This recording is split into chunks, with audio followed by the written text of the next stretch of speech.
예, 전략의 유형. 전략을 짜기 위해서는 먼저 뭐부터 한다 그랬죠? 그죠? 환경 분석부터 한다 그랬어요.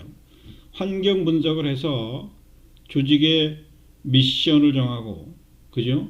그 다음에 비전을 그리고, 그 다음에는 이제 그 전략을 짜야 되는 겁니다. 전략을 계획해야 되는데, 전략은 조직의 그 위계 단계별로 전략의 형태가 다릅니다. 자, 구체적으로 보면 186쪽에 그림 5-4를 보면은 전략의 유형을 잘 요약해 놨죠.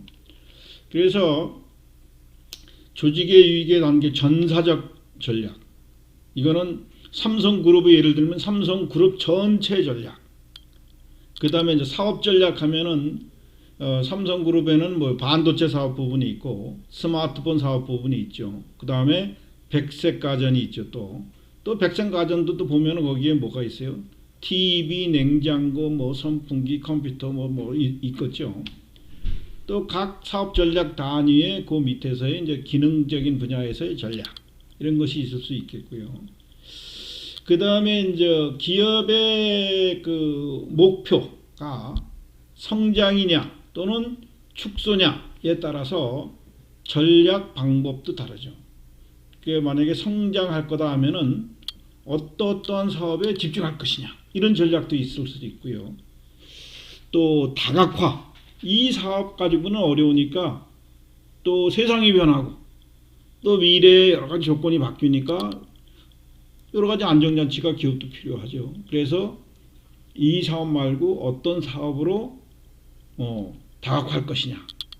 이게 이제 문어발식 경영이라 해가지고 욕도 많이 하는데 이것이 기업이 살아남기 위한 하나의 전략일 수도 있죠. 그죠?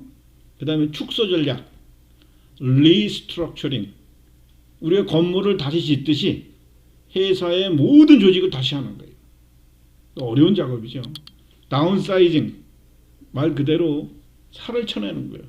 그룹 내에서 별로 돈이 안 되는 사업, 미래가 밝지 않은 사업을 줄여나가는 거죠. 이 줄여나가는데 뭐 여러 가지 포기할 수도 있고 그 영업을 양도하는 경우도 있고요. 그죠?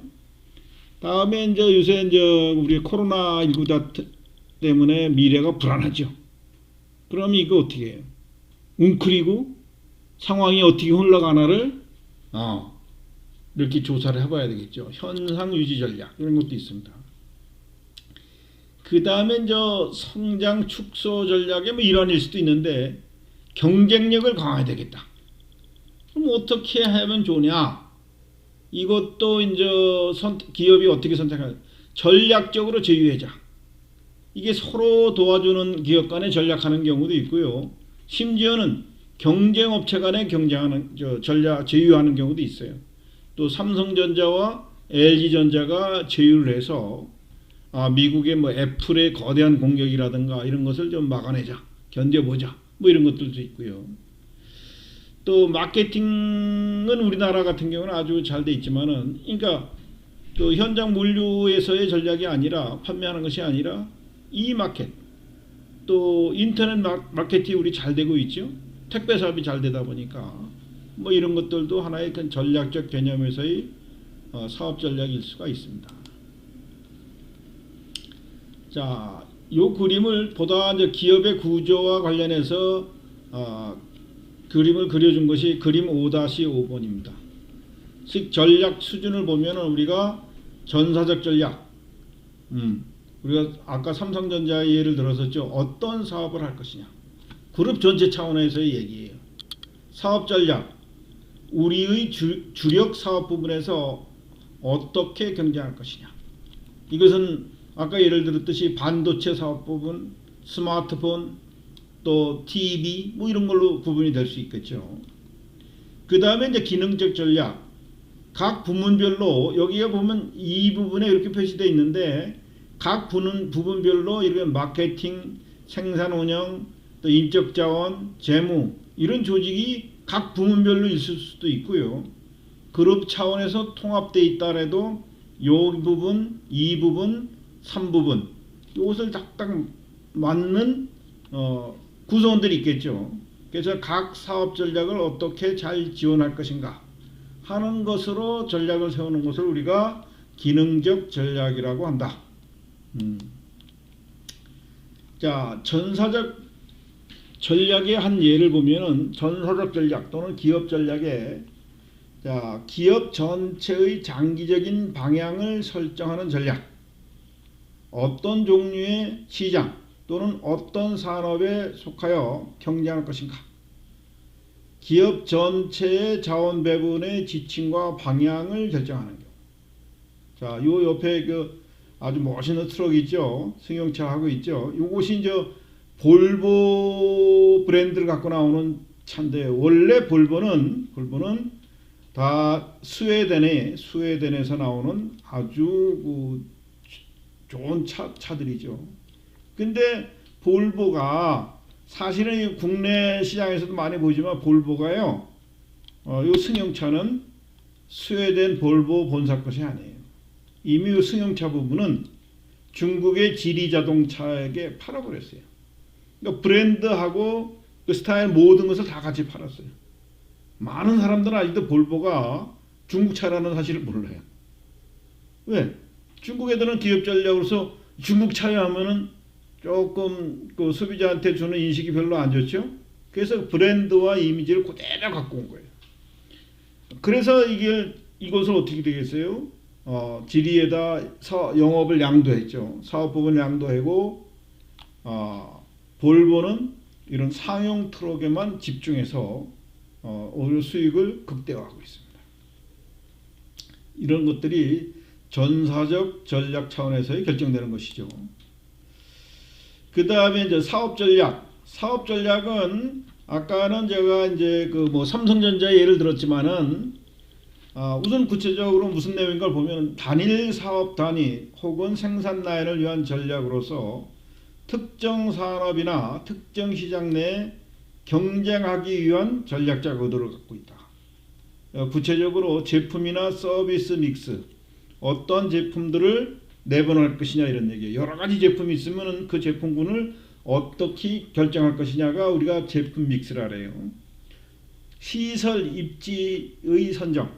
이거는 뭐 국내에 뭐 부산에다 할 거냐, 군산에다 할 거냐, 뭐 이런 것도 있고, 그 국제적인 기업들은 어떻게 되겠어요? 글로벌한 환경에서는 중국에서 생산하는 게 좋은지, 베트남에서 생산하는 게 좋은지, 뭐 이런 것까지도 결정하죠. 물론 신기술 도입도 아주 중요한 의사결정이죠. 그 좋은 예를 하나 들으면은 우리나라가 봉제 시장으로서 옷을 만드는 시장으로서 세계 1위 기업이 있었는데 이것이 우리나라도 이제 경제 수준이 높아지다 보니까 인건비가 비싸서 도저히 세계 시장에서 경제가 안 돼 가지고 고가품의 경우에만 국내에서 생산하고 중저가품은 대부분 중국에서 만들었었는데 중국에서 한 10년, 20년 사업하다 보니까 인건비가 너무 올라갔어요. 그래서 대부분의 현재는 봉제 의류 분야가 베트남이나 태국으로 넘어가서 거의 다 베트남으로 갔습니다. 심지어는 휴대폰 공장도 어떻게 됐어요? 대부분 중국에서 생산하다가 지금은 다 삼성전자도 그렇고 LG전자도 그렇고 베트남으로 넘어갔어요. 이게 아주 중요한 사업 전략이죠. 또 전략적 사업 단위라는 것은 뭐냐면은 요 밑에 이제 그 오리온 예가 있는데, 오리온이라는 것이 우리가 제과업체예요. 제과업체인데 여기가 이제 뭐 그전에 우리가 자주 먹던 과자나 뭐 이런 거 만들다가 여러분들 잘 알죠. 초코파이, 그죠? 초코파이. 그래서 오리온이라고 하는 그 제과 회사가 브랜드 이미지나 그 다루는 분야를 크게 보면은 여기 우리 자료에서는 세 가지인데 여러분 요 오리온 홈페이지 들어가면 이제 네 가지 하나가 더 추가됐어요. 이건 초코파이고요. 닥터 유 해가지고 이거는 주로 건강식 과자나 이런 건데 건강을 다루는 이런 것을 얘기하는 거고요. 그 다음에 이제 그 마켓 오는 요거는 그 식당 같은 거예요. 그게 또 건강식 뭐 이런 걸 얘기하는 겁니다. 그 다음에 새로 하나 추가된 것이 제주 안반수라는 것을 개발해가지고 제주 용암수라는 브랜드로 오리온에서 또 출시했어요. 이런 식으로 어떤 사업 단위로 진출해서 부각시켜서 키울 것인가, 이런 의사결정을 하는 것이 우리가 사업 전략이라고 얘기를 합니다. 자, 기능적 전략은 우리가 이제 각 사업 단위별로 거기에서 인사부서, 생산, 마케팅, 또 재무 담당들이 이 사업이 원활하게 수행할 수 있도록 자원을 어떻게 지원할 것이냐. 결국은 회사에 있는 여러 가지 자원, 돈이죠. 결국 돈을 어떻게 배분할 것이냐. 어떻게 배분하는 것이 가장 효용이 극대화되고 또 효율적으로 이런 계획을 세우는 것을 얘기하는 것이죠. 즉 제한된 자원을 어떻게 하면은 효용이 극대화되도록 배분할 것인가. 그래서 인적 자원 관리, 생산 운영 관리, 마케팅 관리, 재무 관리 등에 대한 구체성은 인띤 그 전략 수립이 우리가 기능적 전략이라고 얘기하는 겁니다.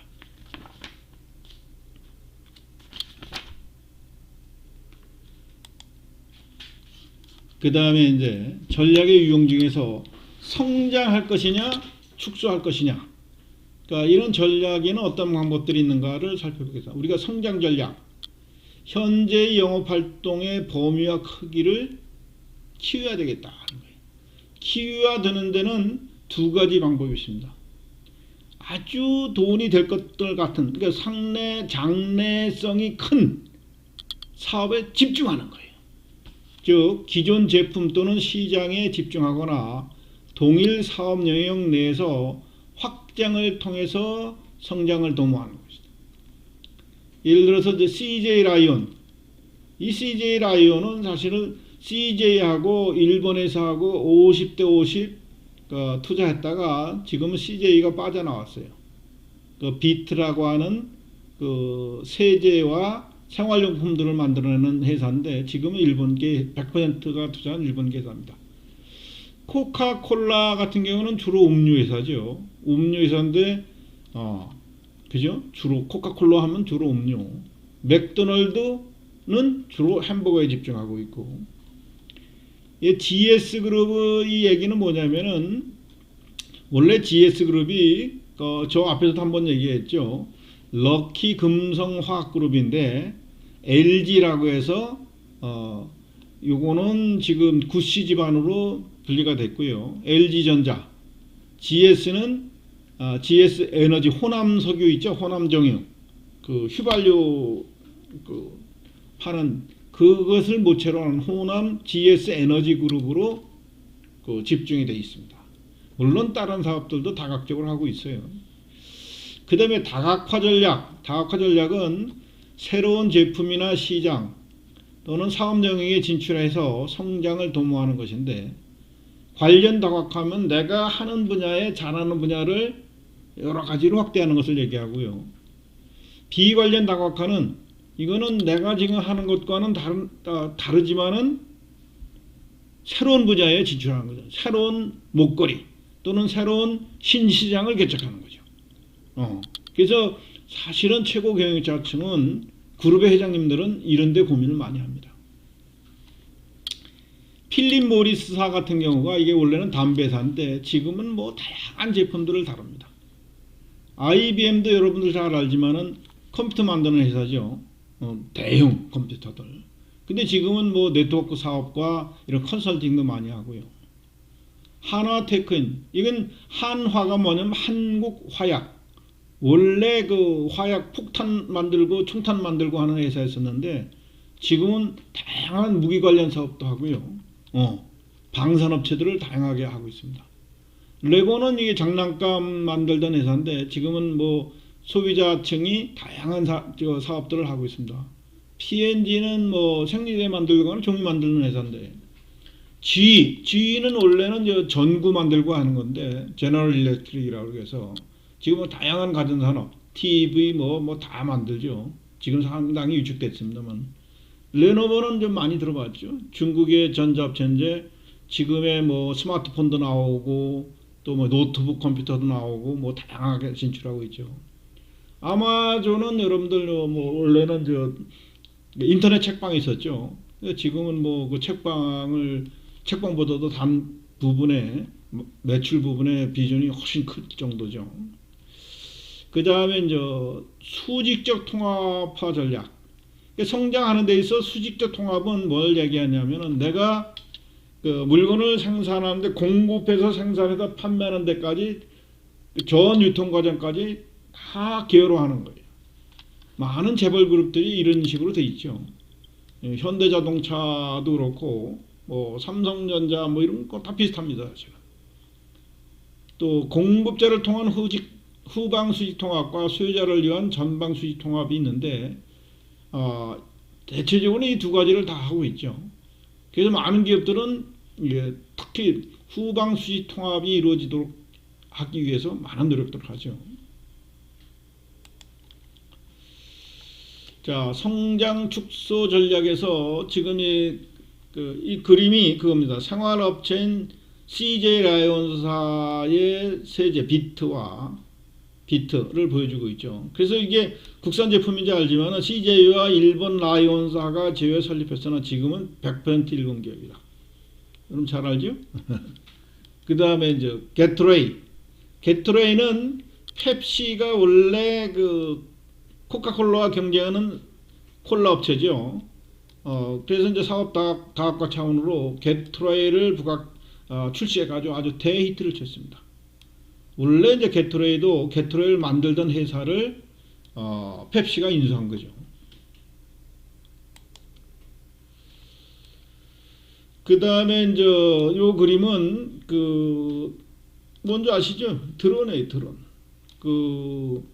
소위 배송업체 DHL이라고 들어봤죠? 우리나라도 지금 해외로 미국이나 이런 데 보낼 때는 DHL을 많이 이용하는데 드론 배달 시스템을 얘네들이 성장을 시켜가지고 이거를 일반화 시키려고 많은 노력을 했습니다. 물론 아마존도 드론 택배 시스템을 하려고 노력하고 있죠. 또 우리나라는 건물들이 대부분 아파트 구조에다가 또 택배 시스템이 아주 잘 발달되어 있죠. 그래서 어떻게 보면 요 드론 택배 시스템까지 필요할까? 왜? 우리나라는 당일 배송도 되잖아요. 그죠? 적어도 저 도서 지역, 섬 지역이 아니라는 1박 2일이면 다 배송이 되죠. 요것도 이제 지역적 환경도 다 고민을 해봐야 되는 겁니다. 자, 그 다음에 전방 통합과 후방 통합에 대한 자료인데요. 요것은 몇 페이지에 있는 거냐면은 책 192쪽에 그림 5-6을 보시면은 아까 얘기한 자동차 회사를 얘기하는 거예요. 현대자동차죠. 현대자동차는 이 안에 부품이 뭐 수백 가지가 들어가 있죠. 대부분은 현대모비스나 부품 관계 회사들이 다 만들어서 납품하면은 현대자동차에서는 그냥 어셈블리 조립하는 거예요. 자동화된 시스템에서. 그래서 지금은 판매사도 현대가 다 하고 있죠. 그 다음에 배송하는 가끔 여러분 뉴스에서 뵀을 거예요. 큰 배에 자동차만 싣고 미국이나 이렇게 수출하는 경우를 봤죠. 이것이 전 후방이 다 통합되어 있는 형태죠. 왜 이럴까요? 중간중간에 마진들도 다 그룹에서 챙기겠다 이런 차원이죠. 그리고 이제 또 효율적으로 연결되어 있고요. 지금 방금 설명한 현대자동차에서의 이제 아까 그림을 문자로 보면은 자 보세요.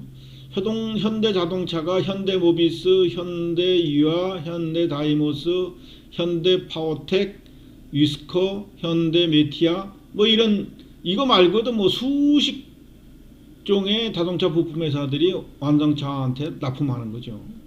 현대차와 기아차로. 또 냉연강판. 현대 정주영 회장이 죽기 전에 가장 하고 싶은 것이 제철소 건설을 했었어요. 그래서 당진의 현대제철소를 세웠죠. 왜? 현대차는 어떻게 보면 다 껍데기가 다 철이잖아요.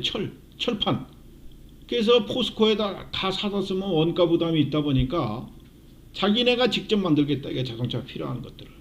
그래서 현대제철, 현대하이스코, 현대 비엔지 스틸 이런 철강 회사들에서부터 부품 회사라도 납품하고 완성차에는 주로 이제 차 껍데기 톡톡 찍어내죠. 자, 그래가지고 이 완성차를 만들면은 판매사도 있고요. 또 할부회사, 신용 판매, 이게 다 판매사를 통해서 뭐 미국까지 수출도 하는 구조예요. 이것이 후방, 전방 통합된 한 뭐 좋은 그림입니다. 자, 그 다음에 성장 축소 전략. 성장 축소 전략은 요거는 좀 쉬었다 하죠.